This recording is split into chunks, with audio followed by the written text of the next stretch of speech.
Shalom saudara yang terkasih dalam Tuhan. Saya mengajak kita untuk melihat akan waktu itu merupakan pertaruhan hidup kita. Ini bagian yang pertama dari Mazmur 90 ayat 12. Kalau kita melihat seperti ini adalah mempertaruhkan hidup. Palang sudah ditutup, tetapi semakin dekat kereta, tapi ada orang saja yang menyeberang. Ini mempertaruhkan hidup kita.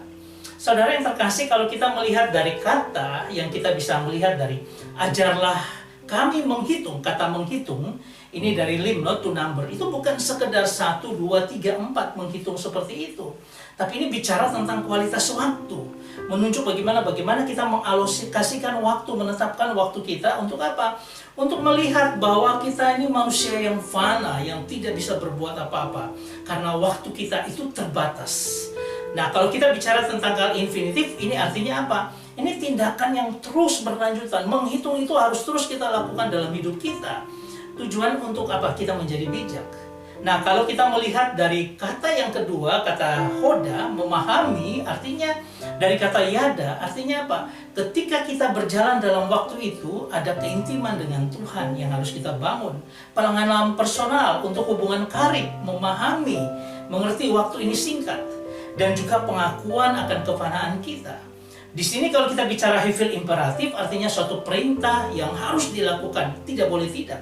Kausatif artinya apa? Bahwa dengan mengajar ini kita akan menjadi hati yang bijaksana.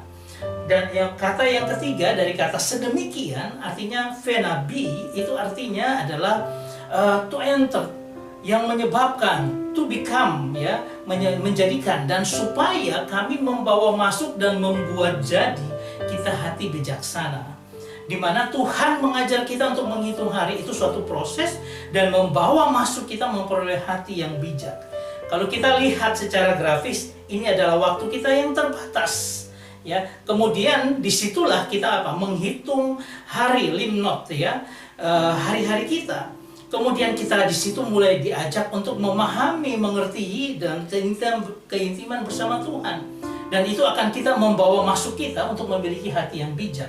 Kalau kita lihat dari gambar ini, day by day, hari lepas hari, kita melihat dari waktu kita yang terbatas, tapi kita mengangkat hidup kita untuk intim dengan Tuhan day by day, sampai kita memiliki hati yang bijak. Disinilah kita bicara investasi kekal, dan itu akan menanti upah surgawi kita di kekekalan. Nah, kita sama menggambarkan tentang ladang itu waktu. Kualitas kita adalah bibit yang kita berikan, padi yang akan kita tuai dari hari ke hari dengan Tuhan.